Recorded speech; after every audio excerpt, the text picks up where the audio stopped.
전산세무 2급 2019년 제5차 86회 실기 기출문제 풀이 설명을 시작하겠습니다. 회계는 교육이 아니라 훈련입니다. 자격증 취득을 위해서는 반복적인 학습이 꼭 필요합니다. KMC 회계는 유튜브나 네이버 TV에서 무료로 수강할 수 있습니다. 1월 17일 공장에서 사용할 청소용품 22,000원을 경기철물에서 현금으로 구입하고 간이 영수증을 받았다. 단, 전액 당기 비용 처리할 것. 청소용품은 소모품 또는 소모품비로 처리합니다. 자산처리법일 때는 소모품으로 하고 비용처리법일 때는 소모품비입니다. 이 문제는 비용처리법이기 때문에 소모품비인데 공장에서 사용할 청소용품이기 때문에 제조원가가 되겠습니다. 차변에 소모품비 제조원가 22,000원, 대변에 현금 22,000원입니다. 3월 27일 우리은행에 예치된 정기예금이 만기가 되어 원금 5천만원과 이자 100만원 중 소득세 등 15만 4천원이 원천 징수되어 차감 잔액인 5,084만 6천원이 보통 예금 계좌로 입금되었다. 단 원천 징수세액은 자산으로 처리할 것. 이자 소득에 대한 소득세 15만 4천원 원천 징수되었는데 이것을 자산으로 처리하라 했습니다. 세금과 공가로 처리하는 것이 아니고 선납세금으로 처리를 하는 겁니다. 일단은 대변에 정기예금이라는 자산이 감소하고 이자 수익 100만원이 발생합니다. 이자 수익에서 원천 징수된 세금 15만 4천원은 선납세금으로 처리를 하는 겁니다. 그리고 나머지 잔액은 보통예금이라는 자산의 증가로 처리를 하면 되겠습니다.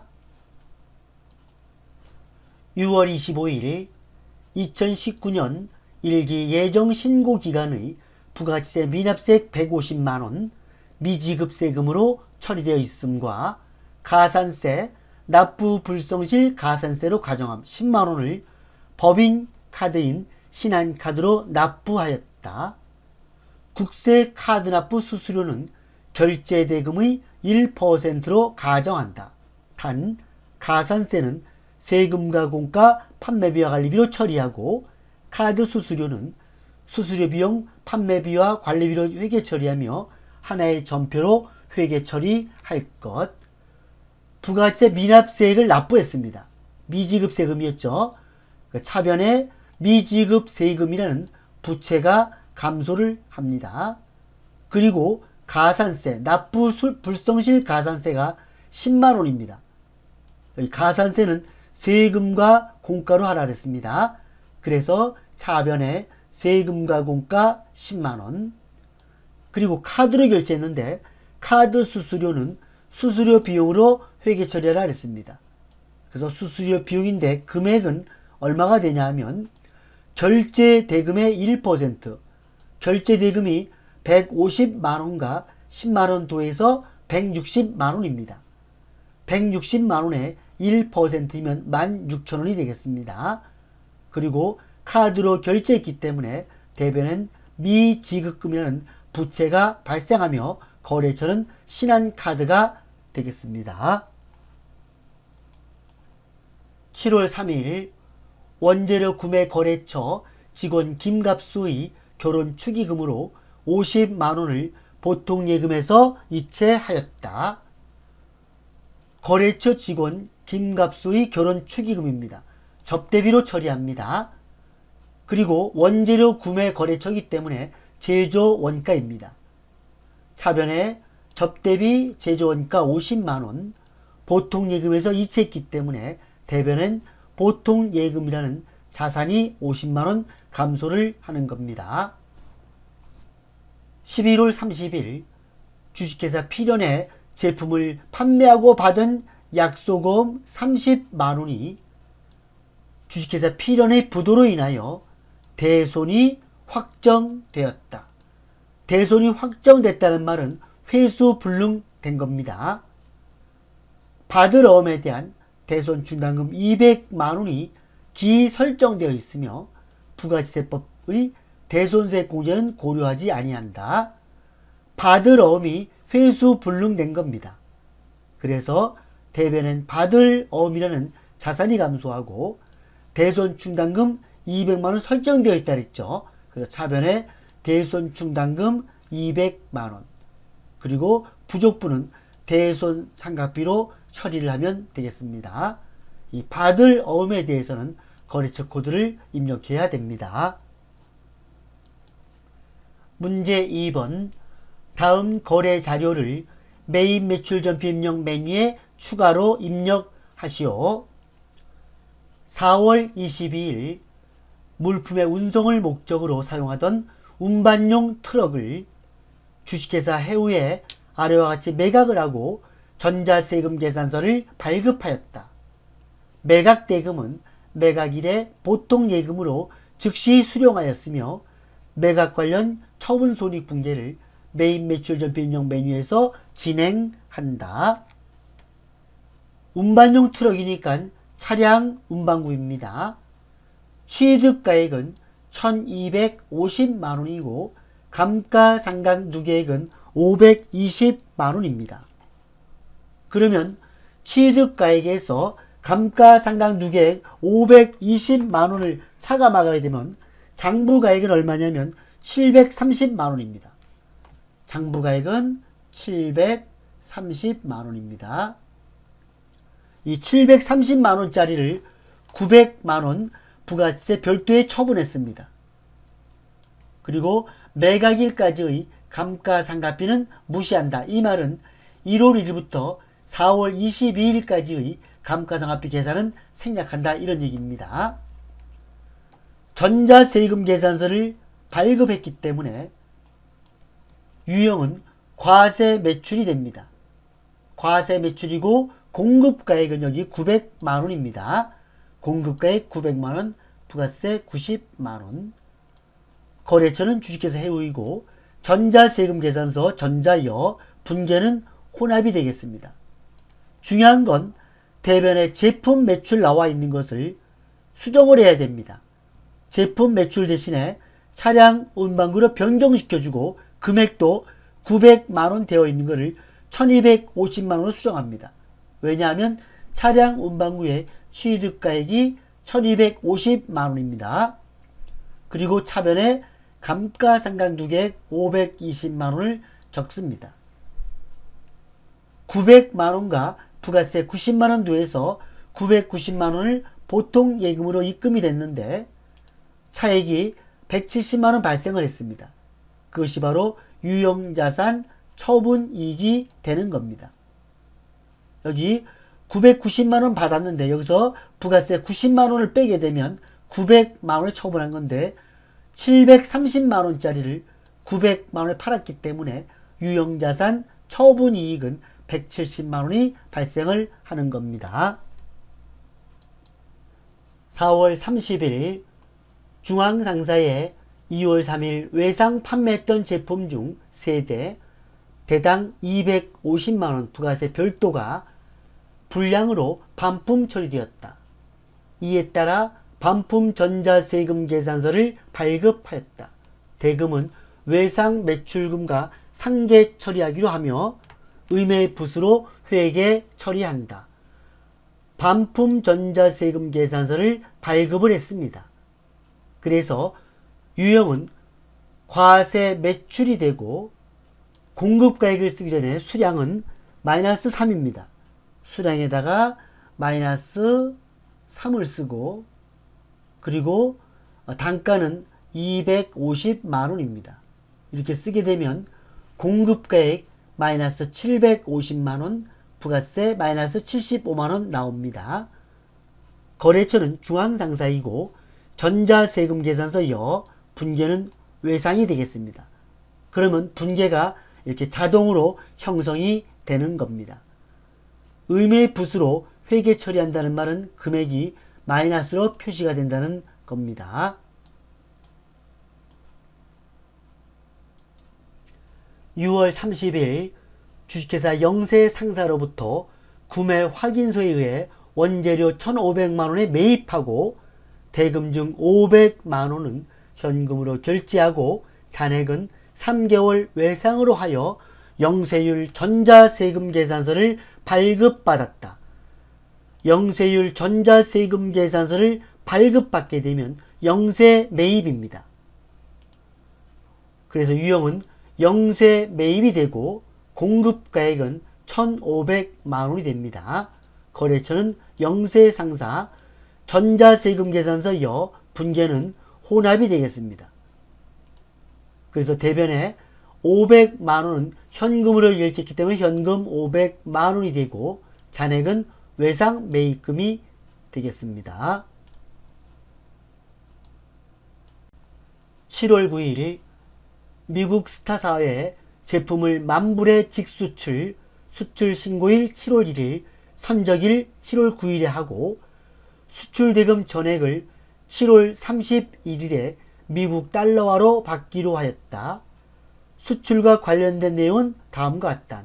단 수출 신고번호 입력은 생략한다. 기준 환율 7월 1일, 7월 9일, 7월 31일이 있습니다. 직수출했습니다. 그래서 유형은 수출이 됩니다. 수출. 그리고 영세율 구분은 직수출은 1번입니다. 공급가액은 얼마를 적느냐 하면 만불이죠. 만불이고 수출은 선적일 기준입니다. 선적일 기준. 선적일이 7월 9일이기 때문에 7월 9일의 기준 환율을 적용을 시키면 되겠습니다. 만불 곱하기 1,200원. 그래서 공급가액은 1,200만원이 되는 겁니다. 거래처는 스타사고 분계는 외상이 되겠습니다. 그러면 분계는 자동으로 형성이 되는 겁니다. 8월 25일 영업부 사무실의 임대인에게서 받은 전자계산서의 내역은 다음과 같다. 수도료는 수도광열비로 회계 처리하고 대금은 이달 말일에 지급하기로 한다. 전자계산서를 받았습니다. 계산서를 받았기 때문에 유형은 면세 매입이 되고 거래처는 성일빌딩입니다. 성일빌딩이고 공급가액은 여기 5만원입니다. 5만원. 그리고 전자계산서 여 분계는 이달 말일에 지급하기로 했기 때문에 혼합이 되겠습니다. 수도료는 수도광열비로 회계 처리하라 그랬는데 영업부 사무실입니다. 그래서 수도광열비 800번대의 판매관리비로 처리하고 대변은 미지급금이 되겠습니다. 문제 3번 부가가치세 신고와 관련하여 다음 물음에 답하시오. 1번 다음 자료를 이용하여 2019년 제2기 부가가치세 예정 신고기간 7월에서 9월의 신용카드 매출 전표 등 수령 명세서를 작성하시오. 사업용 신용카드는 신한카드를 사용하고 있으며 현금 지출의 경우에는 사업자 등록번호를 기재한 현금 영수증을 수령하였다. 상대 거래처는 모두 일반 과세자라고 가정하며 매입 매출 전표 입력은 생략한다. 일자 내역, 공급가액, 부가가치세 상호, 사업자 등록번호 증빙이 나와 있습니다. 7월 15일 직원 출장 택시요금을 카드로 결제했는데 택시요금은 매입세 공제를 받을 수가 없습니다. 7월 31일 사무실 복합기 토너 구입은 현금 영수증입니다. 이거는 매입세 공제를 받을 수가 있습니다. 8월 10일 사무실 탕비실 음료수 구입 신용카드로 결제했습니다. 역시 매입세 공제가 가능합니다. 9월 21일 원재료 구입할 때 법인카드로 결제를 했는데 세금 계산서를 수취했습니다. 세금 계산서 수취한 것은 신용카드 매입세 공제를 받을 수가 없습니다. 그래서 신용카드 매출 전표 등 수령 명세서에 이 현금 영수증하고 신용카드 두 개만 기록을 하면 되겠습니다.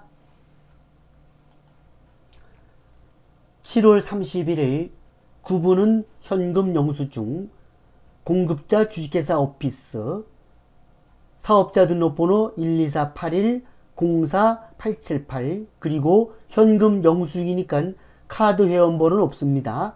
건수는 한 건이고 공급가액 15만원, 세액 15,000원. 8월 12일 사업용 카드이고 공급자는 이음마트, 사업자 등록번호 쓰고 카드 회원번호 쓰고 거래 건수 공급가액 5만원 쓰면 되겠습니다. 2번 다음은 주식회사 현대기업의 2019년 제2기 부가세 확정 신고기간 2019년 10월 1일부터 2019년 12월 31일에 대한 관련 자료이다.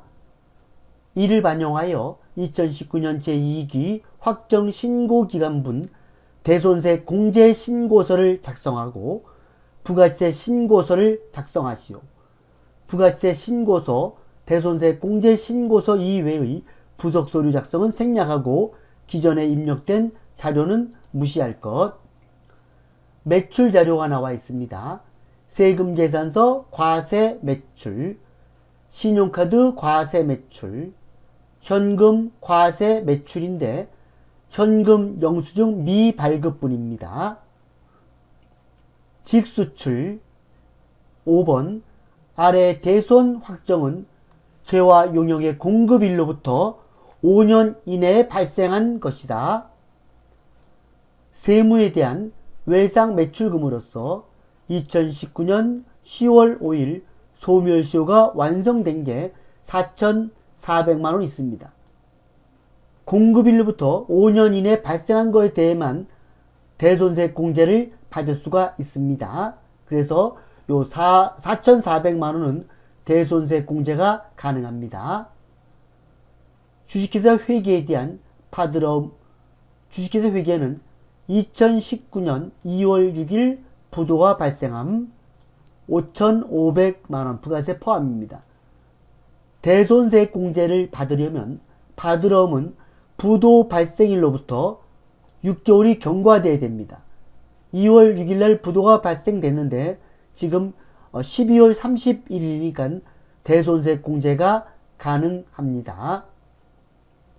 매입자료, 전자세금 계산서 과세 매입액 나와 있고 이 중에서 원재료 매입액 그리고 업무용 기기장치 매입액이 나와 있습니다. 제2기 예정신고 시 미환급세액 300만원, 기타 당사는 부가세법상 현금 영수증 의무 발행 업종이 아님, 현금 영수증 미발급 가산세가 없다. 현금 영수증 의무 발행 업종은 아까 같이 현금 영수증 미발급분에 대해서는 가산세를 내야 됩니다. 그러나 현금 영수증 의무 발행 업종이 아니기 때문에 현금 영수증 미발급 가산세가 없는 겁니다. 먼저 대손세 공제 신고서를 작성합니다.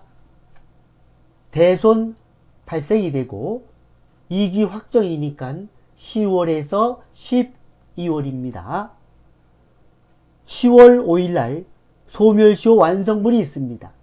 그래서 10월 5일 대손 금액은 4,400만원입니다. 그러면 대손세액은 400만원이 되고 거래처는 주식회사 세무, 대손사유는 소멸시효 완성입니다. 어음 부도 발생한 거, 부도 어음에 대한 대손세액 공제는 부도 발생일로부터 6개월이 경과돼야 됩니다. 2월 6일날 부도가 발생했으니까 6개월이면 8월 6일입니다. 그래서 대손 확정일은 8월 6일 그 다음 날인 8월 7일이 됩니다. 이거 중요합니다.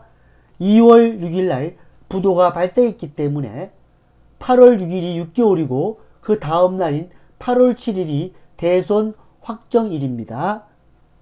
금액은 5,500만원. 하게 되면 대손세액 500만원이고 거래처는 주식회사 회계, 대손사유는 부도 6개월 경과입니다. 부가가치세 신고서를 작성합니다. 이익이 확정이니까 10월 1일에서 12월 31일입니다. 아까 대손세액 공제가 900만원 있었습니다. 그래서 먼저 대손세 가감에 마이너스 900을 입력합니다. 1번 매출자료에서 세금계산서 과세 매출액 부가가치세 별도입니다. 그래서 여기다가 9억 7천만원을 적으면 세액 9,700만원 자동으로 나옵니다. 신용카드 과세 매출은 부가세 포함 3,300만원입니다. 그래서 3,300만원 나누기 1.1 하게 되면 공급가액은 3,000만원이 됩니다. 3,000만원 적으면 옆에 300만원은 자동으로 입력이 돼서 3,300만원이 되는 겁니다. 그리고 현금 과세 매출 1,155만원 부가세 포함인데 현금 영수증 미발급분입니다. 이거는 건별 매출, 무자료 거래는 건별 매출이 기타란에다 입력을 하는데 1,155만원 부가세 포함이기 때문에 나누기 1.1을 합니다. 나누기 1.1 하게 되면 1,050만원이 나오게 됩니다. 그래서 1,050만원 입력하면 105만원 자동으로 입력이 되는 겁니다. 직수출은 영세 기타란에 입력을 합니다. 영세 매출은 세금계산서 발급분 란에 입력을 하고 직수출은 여기 기타란에다가 7천만원 입력을 하면 되겠습니다. 부가가치세 신고서를 작성합니다. 이익이 확정이니까 10월 1일에서 12월 31일입니다. 매출자료 1번 세금계산서 과세 매출액 9억 7천만원 부가가치세 별도 공급가액을 적으면 세액은 자동으로 산출됩니다. 부가세 별도니까 공급가액입니다. 그래서 세금계산서 발급분 란에다가 9억 7천만원을 입력을 하면 9,700만원 자동으로 산출됩니다. 2번 신용카드 과세 매출이 3,300만원 부가세 포함입니다. 공급대가죠. 그러나 여기는 공급가액을 적습니다. 공급가액을 적으려니까 3,300만원 나누기 1.1 하면 공급가액이 나옵니다. 신용카드 현금 영수증 발행분에다가 3,000만원을 입력을 하면 300만원은 자동으로 산출됩니다. 현금 과세 매출, 현금 영수증 미발급분이 있습니다. 이거는 건별 매출로서 기타 정규 영수증 외 매출분입니다. 역시 1,155만원 부가세 포함 공급대가입니다. 공급가액을 적으려니까 나누기 1.1을 합니다. 1,155만원 나누기 1.1 하면 1,050만원입니다. 그래서 기타란에다가 1,050만원을 입력을 하게 되면 105만원은 자동으로 입력이 되는 겁니다. 그리고 직수출 7천만원이 있습니다. 영세 매출은 세금계산서 발급분 란에다가 적고 직수출은 기타에다가 적습니다. 7천만원입니다. 그리고 대손색 아까 400만원, 500만원 도해서 900만원 썼죠. 대손색 가감란에다가 마이너스 900만원을 입력을 하는 겁니다. 매입 자료를 보겠습니다. 전자세금계산서 과세 매입액 7억 1천만원, 세액 7,100만원 있는데 이 중에서 원재료 매입분이 공급가액 6억 2천만원, 기기장치가 9천만원이 있습니다. 그래서 요 세금계산서 수치분란에 일반 매입과 고정자산 매입을 구별하여 입력을 해야 됩니다. 일반 매입은 원재료 매입액 공급가액 6억 2천만원, 여기다가 6억 2천만원을 적고 세액도 6,200만원을 적어야 됩니다. 매출은 세액이 자동으로 계산되지만 매입은 세액을 우리가 입력을 해야 됩니다. 그리고 기계장치 매입은 고정자산 매입란에다가 9천만원 입력을 하고 또 세액란에다가도 900만원을 입력을 해야 되는 겁니다. 그리고 제2기 예정신고시 미환급세액이 300만원 있다 그랬습니다. 그래서 예정신고 미환급세액은 여기다가 300만원을 적으면 되겠습니다. 여기 신용카드, 매출 전표 등 발행 공제 등이 3,300만원 있는데 이거는 아까 여기 신용카드 3천만원 그리고 세액 300만원 요거 두 개를 더해서 3,300만원입니다. 그러나 이거는 입력을 해도 되고 안 해도 됩니다. 옛날에는 이 법인이라도 신용카드 매출 전표 등 발행 금액에 대해서 공제를 해줬는데 지금은 없어졌습니다. 문제 4번 다음 자료를 입력하여 결산을 완료하시오. 당사는 하나은행으로부터 1년 갱신 조건의 마이너스 통장 대출을 받고 있다. 12월 31일 현재 통장 잔고는 마이너스 1696만 5천원이다. 결산 분계를 하시오. 단 음수 회계 처리하지 마시오. 예를 들어보겠습니다. 4월 5일 현금 만원을 보통 예금하다. 차변에 보통 예금 만원, 대변에 현금 만원입니다. 6월 5일 외상매입금 15,000원을 보통 예금에서 계좌 이체하다. 차변에 외상매입금 15,000원, 대변엔 보통 예금 15,000원입니다. 물론 마이너스 통장 대출을 받고 있을 경우입니다. 그러면 예금 잔고는 마이너스 5,000원이 됩니다. 12월 31일 보통 예금 계좌를 정리하다. 잔액은 마이너스 5,000원이다. 이런 경우 차변의 보통 예금은 5,000원 증가를 시키고 은행한테 빌린 돈인 단기 차입금으로 처리를 하는 겁니다. 지금 문제가 바로 이 경우죠. 그래서 통장 잔고 마이너스 1696만 5천원이기 때문에 차변엔 보통 예금 1696만 5천원, 대변엔 단기 차입금 1696만 5천원인데 거래처는 하나은행이 되겠습니다. 2번 다음 자료를 이용하여 정기예금에 대한 단기분 경과이자를 회계 처리하시오. 단 월할 계산할 것. 정기예금에 대한 단기분 경과이자 이런 경우는 분계를 먼저 합니다. 아직 이자를 못 받았기 때문에 미수 수익 그리고 이자 수익입니다. 정기예금에 대한 단기분 경과이자, 차변엔 미수 수익, 대변엔 이자 수익입니다. 액면금액 2억원, 가입기간은 2019년 7월 1일부터 2020년 6월 30일이고 연이자율은 2%입니다. 이자 수령 시점은 만기일에 일시불로 수령하게 되어 있습니다. 그러면 7월 1일날 입금을 했는데 지금 현재는 12월 31일입니다. 12월 31일날 아직 이자를 받지 못했습니다. 왜냐하면 2020년 6월 30일날 일시불로 수령한다고 되어 있기 때문입니다. 그러면 단기분 경과이자는 7월 1일부터 12월 31일까지 6개월입니다. 6개월. 6개월이 경과됐죠. 그러면 액면금액 곱하기 이율 2% 0.02 곱하기 1년 12달입니다.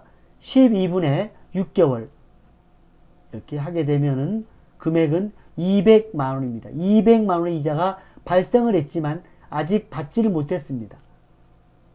그래서 미수 수익 200만원이 되고 대변엔 이자 수익 200만 원이 되는 겁니다. 3번 아래 제시된 자료를 토대로 당초에 할인 발행된 사채 이자 비용에 대한 회계 처리를 하시오. 단 전표는 하나로 입력할 것. 2019년 귀속 사채의 액면 이자는 30만 원으로 보통 예금에서 이체된 이자 지급은 12월 31일입니다. 그리고 2019년 귀속 사채 할인 발행 차금 상가액은 15만 254원이다. 이자 비용이 원래 30만원 지급한 거하고 사채 할인 발행 차금 상가액을 더합니다. 이 사채 할인 발행 차금 상가액은 이자 비용에 포함을 시킵니다. 그래서 차변엔 이자 비용 45만 254원, 대변엔 보통예금 지급된 거기 때문에 대변엔 보통예금 30만 원이 되고 사채 할인 발행 차금 15만 254원이 되는 겁니다. 사채에 대한 보충 설명을 하겠습니다. 사채는 주식회사에서 자금 조달을 위해 발행하는 채권입니다. 1번 자금 조달을 위해 액면 만원의 사채를 9,500원에 할인 발행하고 보통 예금하다. 대변에 사채라는 부채가 발생을 하고 차변엔 보통 예금이 증가합니다. 사채는 액면 가액대로 기록을 하고 보통 예금은 발행 가액대로 기록을 합니다. 그래서 사채 할인 발행 차금이라는 계정 과목이 발생을 하는 겁니다. 사채를 발행하면 이 사채는 두 가지가 기록이 됩니다. 첫째는 상환기간입니다. 이 상환기간은 갚는 날을 말합니다. 상환기간이 5년이다. 그러면 5년 후에 만원의 빚을 갚겠다는 겁니다. 그리고 두 번째는 이자율입니다. 이자율은 연 8%를 지급하겠다. 그러면 사채를 만원짜리를 9,500원에 발행을 했는데 5년 후에는 만원을 갚겠다는 겁니다. 그러면 이 사채 할인 발행 차금은 5년 동안에 사채의 선이자가 되겠죠. 그래서 이 사채 할인 발행 차금은 상환기간 동안에 이자 비용에 포함을 시킵니다. 결산 시 사채이자 800원을 현금으로 지급하다. 당기분 사채 할인 발행 차금 상가액은 100원이다. 그래서 이 이자 비용 800원, 대변에 현금 800원이 되고 사채 할인 발행 차금에 대한 상가액은 이자 비용에 포함을 시킵니다. 이자 비용 100원, 그리고 대변엔 사채 할인 발행 차금 100원이 됩니다. 그래서 이 사채 할인 발행 차금은 상환기간 동안에 상각을 하는데 이 사채 할인 발행 차금 상각액은 이자 비용으로 처리합니다. 상환기간 되면 이 사채 할인 발행 차금은 0원이 되겠습니다. 4번 기말 현재 보유하고 있는 감가상각 자산은 다음과 같다. 감가상각비와 관련된 회계 처리를 하시오. 단 제시된 자료 이외에 감가상각 자산은 없다고 가정하고 월할 상각할 것. 자산 종류는 차량 운반구입니다. 사용부서는 영업부이고 취득가액 3천만원, 전기말 감가상각 누계액 300만원, 취득일은 2018년 7월 1일, 감가상각방법 정액법, 내용 연수는 5년이고 잔존가치는 없습니다. 이 감가상각비는 자동 입력입니다. 자동 입력이란 결산자료 입력에 감가상각비 금액을 입력한 다음에 전표를 추가하는 겁니다. 차량 운반구 감가상각비 600만원을 입력을 하면 되겠습니다. 영업부이기 때문에 판매비와 관리비란에 입력을 합니다. 정액법이라 그랬기 때문에 정액법은 내용 연수분의 취득원가 마이너스 잔존가액입니다. 내용 연수가 5년입니다. 취득가액은 3천만원입니다. 잔정 가치는 없다 그랬습니다. 그래서 5분의 3천만원 마이너스 0 해서 600만원이 됩니다. 여기 보면 2018년 7월 1일에 취득했거든요. 이거는 지금 현재는 2019년도이기 때문에 이건 아무런 의미가 없습니다. 그래서 600만원을 결산 자료 입력, 판매비와 관리비, 차량 운반부 감가상각비란에 입력을 하면 되겠습니다. 5번 기말 재고 자산의 내역은 다음과 같다. 기말 재고액 및 비정상 감모 손실과 관련한 결산사항을 입력하시오. 원재료, 실산금액, 실제 재고와 장부상 금액이 일치합니다. 제품은 실제는 1400이고 장부는 1440인데 비정상 감모입니다. 비정상 감모. 상품은 실제가 1600만원이고 장부상은 1650만원인데 정상 감모입니다. 이 재고 자산은 정상 감모는 신경 쓸 필요가 없고 비정상 감모에 대해서만 분개를 하면 되겠습니다. 그래서 장부가 1440만원인데 실제가 1400이면 400만원이 부족합니다. 이 비정상 감모는 재고자산 감모 손실로 처리합니다. 그래서 차변에 재고자산 감모 손실은 40만원, 그리고 대변엔 제품 40만원인데 대변에 제품, 상품, 원재료가 올 때는 반드시 적요 8번을 입력을 해줘야 됩니다. 다시 말하면 재고 감모 손실이 정상적일 때는 무시하고 비정상적일 때만 재고자산 감모 손실인 영업의 비용으로 처리를 해서 일반 전표에 입력을 하는 겁니다. 그리고 재고자산은 자동 입력인데 결산 자료 입력 재고자 해당란에 기말 재고액란에 실제 재고액을 입력하고 전표를 추가합니다. 정상 비정상 구별하지 않고 자동 입력은 실제 재고 금액을 자동에 입력을 하면 되겠습니다. 실제 금액을 재고자산 란에다가 입력을 하고 자동 입력이 다 끝나면 전표 추가를 클릭하면 되겠습니다. 먼저 수동 결산을 일반 전표에 입력하겠습니다.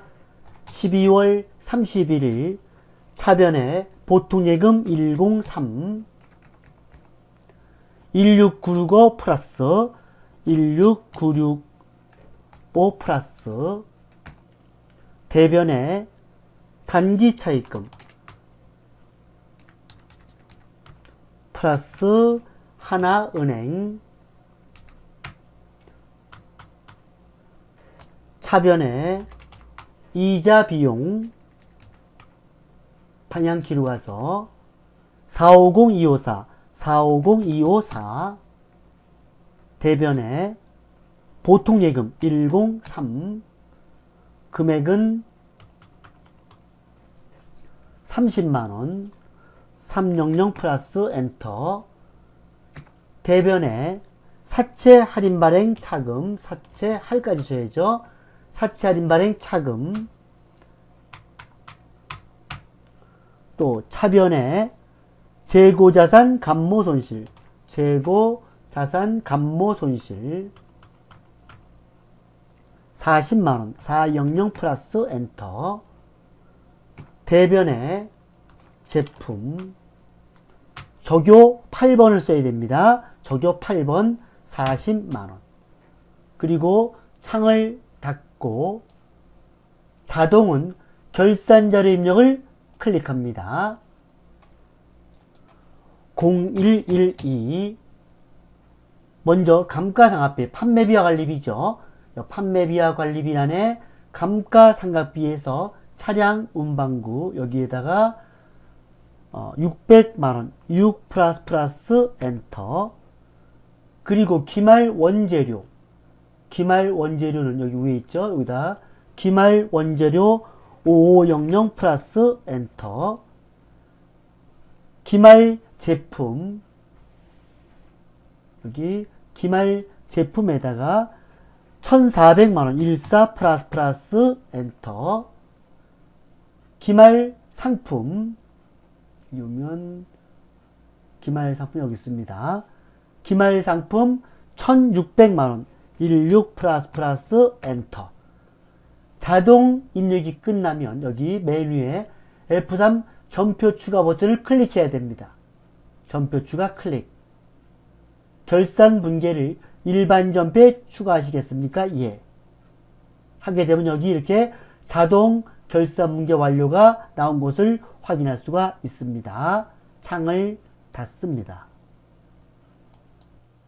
문제 5번 2019년 귀속 원천 징수 자료와 관련하여 다음의 물음에 답하시오.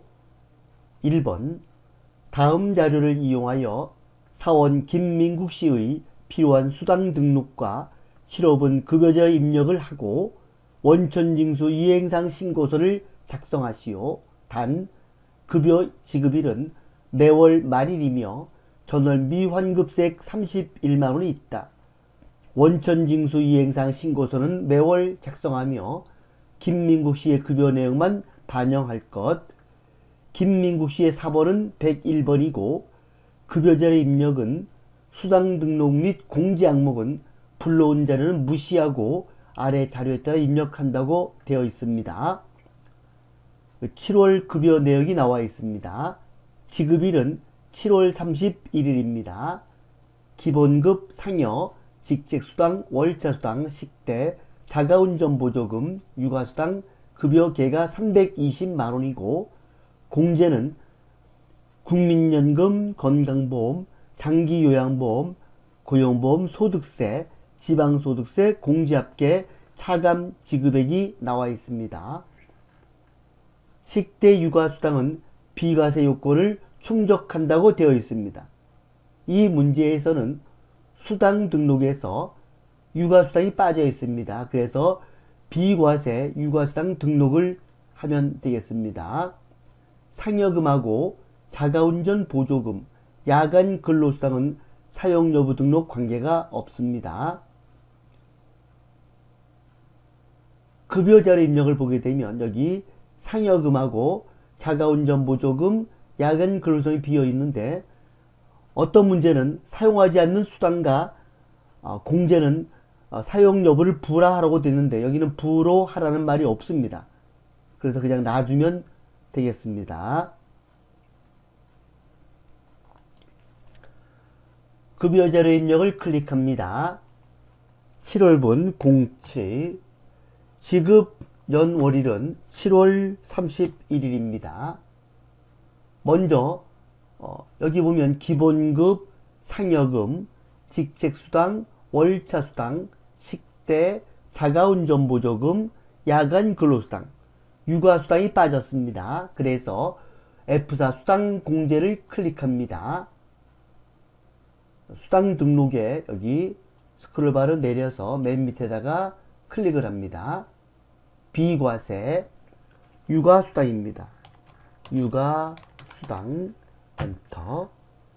비과세일 때는 유형을 선택을 할 때 F1을 클릭합니다.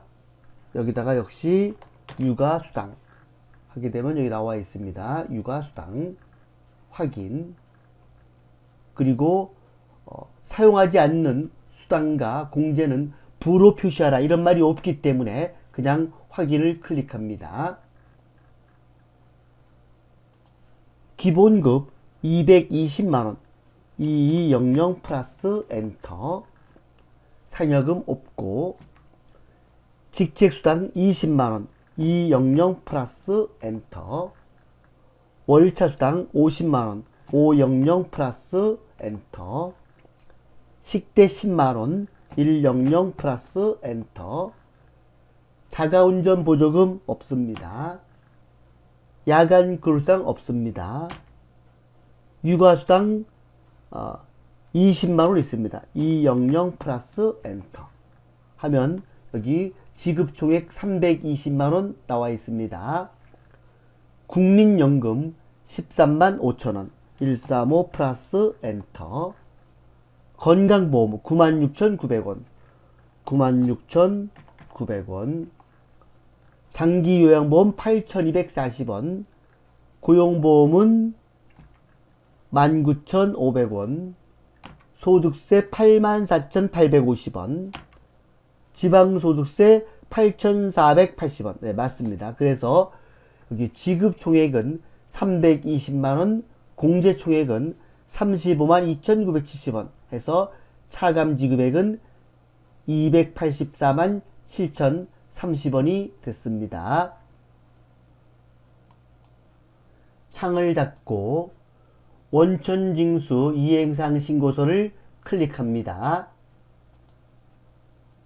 귀속기간은 7월입니다. 그래서 여기는 7월, 여기도 7월, 지급기간도 7월 하고 엔터를 칩니다. 그리고 원천징수 이행사항 신고서에서는 미환급세액 31만원만 입력을 하면 되겠습니다. 여기 맨 밑에 전월 미환급세액이 계산, 맨 밑에다가 12번 단에다가 31만원 310 플러스 엔터 이렇게 입력을 하면 되겠습니다. 창을 닫습니다. 예. 2번 다음은 사원 박기술 4번 301의 연말정산을 위한 국세청 제공자료와 기타 증빙자료이다. 부양가족은 제시된 자료 이외에는 소득이 없고 박기술과 생계를 같이 하고 있다. 사원 등록 부양가족 명세 탭에서 부양가족을 입력하고 연말정산 추가자 입력, 연말정산 입력 탭을 작성하시오. 단 세부담 최소화를 가정할 것. 1번 박기술의 부양가족 현황 아래 주민번호는 정확한 것으로 가정한다. 본인, 배우자, 본인의 직계존속, 직계비속, 직계비속 이렇게 있습니다. 사원 등록 시 부양가족 인적공제는 기본공제로서 1인당 150만원입니다. 대상은 본인, 배우자, 본인 및 배우자의 직계존속, 본인 및 배우자의 직계비속, 형제자매, 처남처제가 포함됩니다. 기초생활수급자, 위탁아동 6개월 이상의 위탁아동 보고서 확인서가 있어야 됩니다. 기본공제 대상이 되려면 나이 제한과 소득금액의 제한이 있습니다. 그래서 나이는 20세 이하 60세 이상입니다. 그리고 위탁아동은 만 18세 미만인데 배우자, 기초생활수급자, 장애인은 나이에 대한 제한이 없습니다. 그래서 배기장은 나이 제한이 없다. 소득금액이 100만원 이하인 자입니다. 그러나 근로소득만 있는 경우는 근로소득금액이 150만원 이하인 자입니다. 여기서 말하는 소득금액이란 소득액에서 필요경비를 차감한 잔액입니다. 근로소득이 500만원 이하이면 필요경비는 70%입니다. 그래서 근로소득이 500만원이다. 근로소득 500만원이면 500만원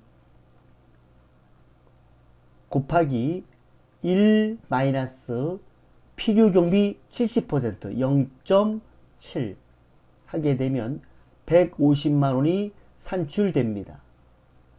이런 경우 이 500만원을 근로소득 또는 총급여 또는 연봉이라고 합니다. 그리고 요 150만원은 근로소득 금액입니다. 근로소득 금액. 중요한 건 요 연봉을 다른 말로 근로소득 또는 총급여 이렇게 말합니다. 이 조건을 갖춰야만 기본공제 대상자가 됩니다. 여기서 소득액이란 종합소득, 퇴직소득, 양도소득을 합한 금액을 말합니다. 문제를 보겠습니다. 1번 박기술의 부양가족 현황 아래 주민번호는 정확한 것으로 가정한다. 본인, 배우자, 본인의 직계 존속, 직계 비속 이렇게 나와 있습니다. 본인은 상관이 없고 배우자 김 배우가 있습니다. 배우자는 나이 제한이 없다 그랬습니다. 나이 제한은 없지만 소득 금액에 제한이 있는데 총급여가 4,200만원입니다. 총급여 500만원을 초과되기 때문에 배우자 공제를 받을 수가 없습니다. 그리고 직계존속 박직계는 장애인입니다. 고로 기본공제 대상이 됩니다. 직계비속 고등학생, 초등학생 다 기본공제 대상이 됩니다. 2번 보험료 내역입니다. 보장성 보험으로서 장애인 전용 보장성 보험입니다. 박기술 장애인 전용 보장성 보험 94만원이기 때문에 이것은 보험료 공제 장애인 날에다가 94만원을 입력을 하면 되겠습니다.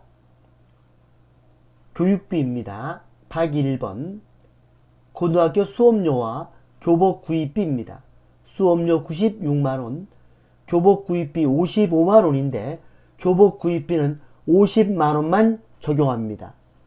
55만원 적용하면 안됩니다. 그래서 151만원 입력하는 것이 아니고 50만원을 더한 146만원을 입력을 해야 됩니다. 146만원입니다.